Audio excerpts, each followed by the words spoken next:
Olá, seja bem-vindo.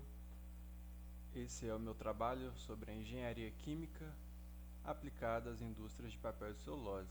A gente vai ver um pouquinho como que a química orgânica ela é aplicada dentro dessas empresas, no processo, quais moléculas orgânicas são envolvidas, quais as características dessas moléculas, quais os reagentes que se utilizam para fazer os processos da fabricação do papel e da celulose. Começando aqui fazendo umas considerações iniciais, né, eu coloquei alguns tópicos. O papel ele é um produto renovável, reciclável e biodegradável, e o ciclo de vida dele está ligado com o meio ambiente, né, porque você utiliza água, né, para regar, aqui no Brasil principalmente madeira de eucalipto e pinos, que são as principais utilizadas na produção de celulose e papel. Você tem água no processo de produção do papel, tem água também na parte de evaporação para recuperar os reagentes do processo de fabricação do papel, que eu vou explicar um pouquinho mais adiante.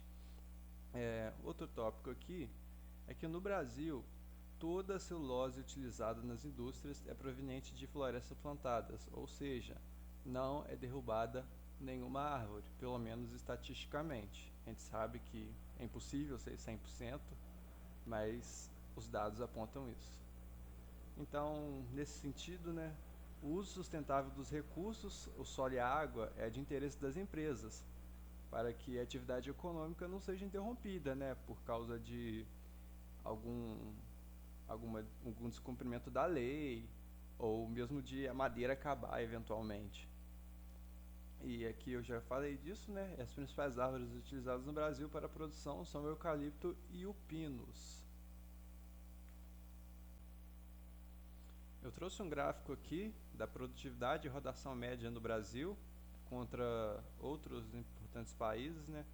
Aqui a fonte é de IBÁ, CSEX e Poiri, 2016, e a produtividade aqui está expressa em metros cúbicos por hectare ano. Então a gente vê aqui que o Brasil ele tem alta produtividade de eucalipto e pinos em comparação aos outros países, né? A maior produção aqui. No entanto, ele apresenta uma baixa rotatividade, que a rotatividade média do Brasil de pinos é 10 anos e de eucalipto é 5 anos.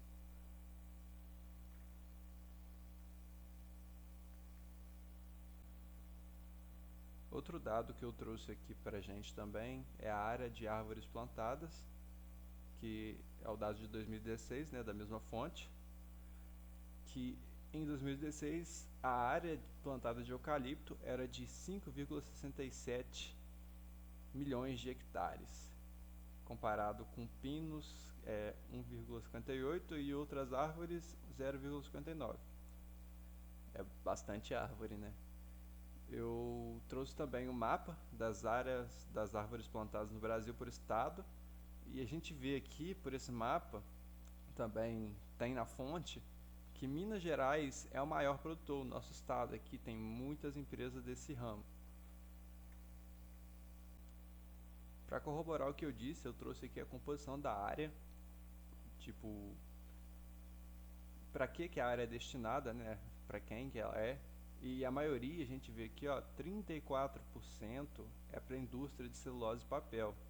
E 29% são para produtores independentes, sendo que desses produtores independentes, muitos deles plantam essa árvore, né, para revender para as empresas, para obter alguma forma de lucro. Aqui no Brasil são produzidos três principais tipos de papel: o papel offset, o kraftliner e o fluting. O papel offset é o papel branco de escritório, né, normal, todo mundo está acostumado. Tem o papel kraftliner, que é muito utilizado em embalagens, e tem o papel fluting, que é o famoso papelão, né, que tem essas estruturas que se assemelham a quebra-molas aqui.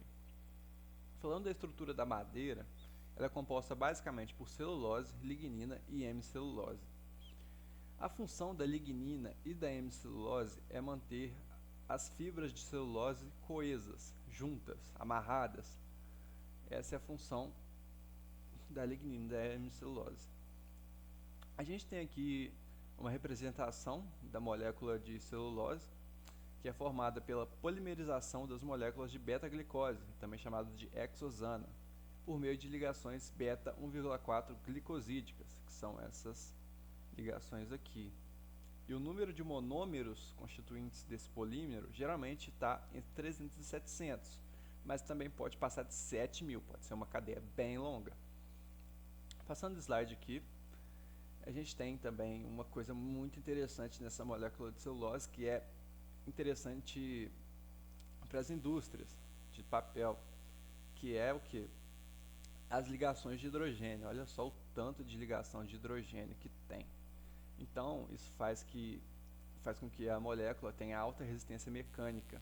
E olhando pela estrutura dela, a gente consegue ver que ela é basicamente linear. Então, ela consegue se compactar muito facilmente. Outra coisa interessante que também está escrito aqui é que ela é insolúvel em água. Então, existem diversas aplicações aí, uma delas muito famosa que a gente utiliza no dia a dia do laboratório é os filtros de papel, são os filtros de papel, né? Me desculpe.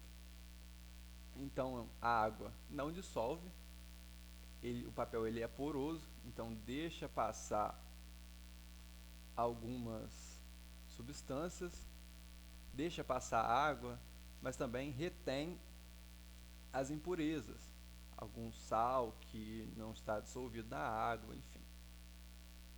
Essas são as aplicações. Falando um pouquinho aqui da fabricação da polpa de papel, a gente tem inicialmente a madeira chegando na indústria, né? E essa madeira vai passar por um processo que chama de moagem, né? Eles vão triturar a madeira, formando cavacos de madeira aqui, ó. E depois disso, vai acontecer a deslignificação de cavacos.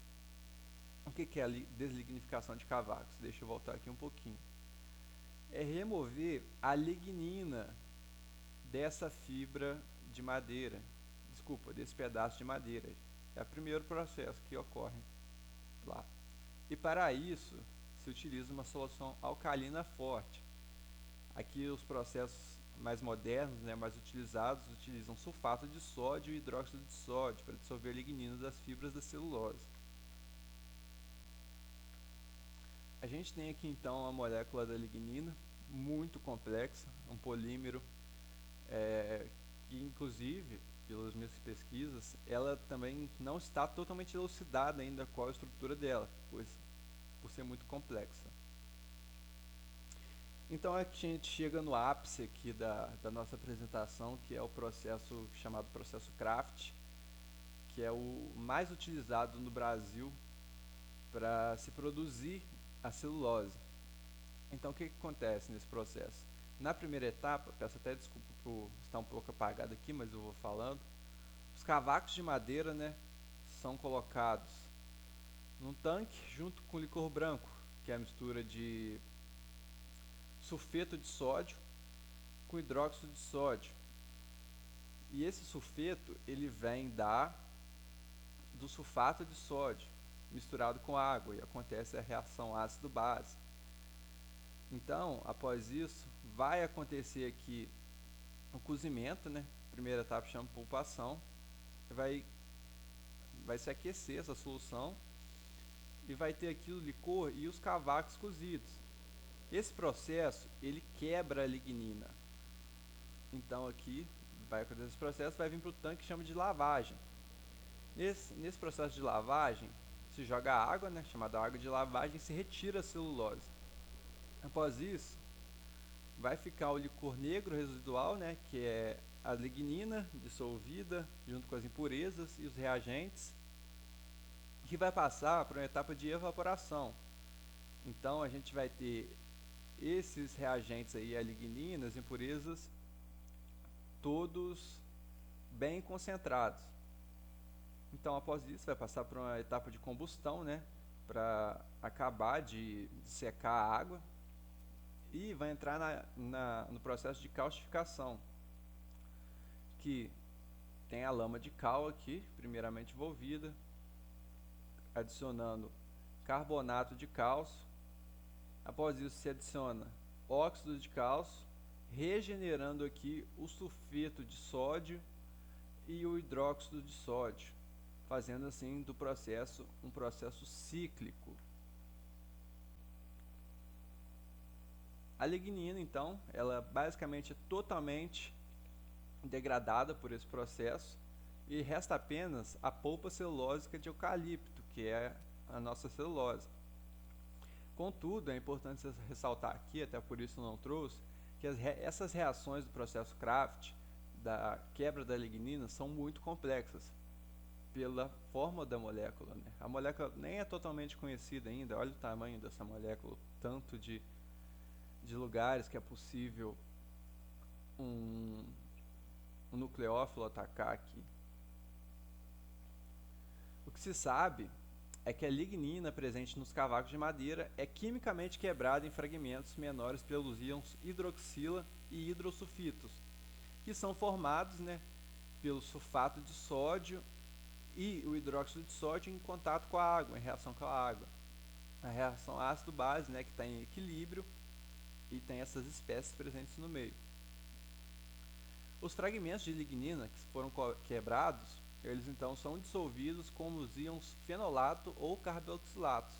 De uma parte dos carboidratos, que é a hemicelulose, também é quimicamente quebrada e dissolvida. A etapa final aqui, que confere todo esse mérito de utilização em massa do processo Craft, é o processo de branqueamento, que para aumentar a qualidade visual do papel, sua homogeneidade, a sua alvura, né, que se diz, passa por um processo de branqueamento, que consiste em utilizar reagentes químicos para aumentar a branqueza do papel, a alvura. Então, esse branqueamento, basicamente, é feito utilizando diversos processos, principalmente o cloro e a soda cáustica. A soda cáustica, ela tem a mesma função, que é de quebrar a lignina restante, porque o processo não é 100%. Então, as impurezas, que têm outras cores mais escuras, elas são quebradas pela soda cáustica, pelo cloro e agentes oxidantes, como hipocloritos, dióxido de cloro, peróxido e ozônio. Principalmente esse peróxido e ozônio, pois eles são mais eficazes na etapa de evaporação do processo Craft, que é essa etapa aqui. É mais viável economicamente. Para finalizar aqui, eu quero falar que o engenheiro ele pode atuar dentro desses processos químicos de forma a otimizar, também pode se utilizar da química orgânica para ver quais reagentes são melhores, sabe? E não tem nada. O engenheiro químico atua aqui basicamente gerenciando as máquinas que fazem todo o processo, gerenciando a eficiência energética do processo, calculando custos ambientais, e uma parte essencial é que, vamos colocar como exemplo, um químico orgânico descobre um novo reagente que é mais eficiente em quebrar a lignina. Então, o engenheiro químico vai, juntamente com esse químico orgânico, em parceria, propor métodos, máquinas, processos para que o processo Craft da produção de celulose seja mais eficiente, com menos custos, e também para que o dano ambiental seja menor, porque a gente viu que se utiliza muita água, assim, madeira, solo, então tudo isso entra na conta do planeta. Enfim, essa foi a minha apresentação. Agradeço muito pela atenção e desejo um bom final de ano. Muito obrigado. Até a próxima.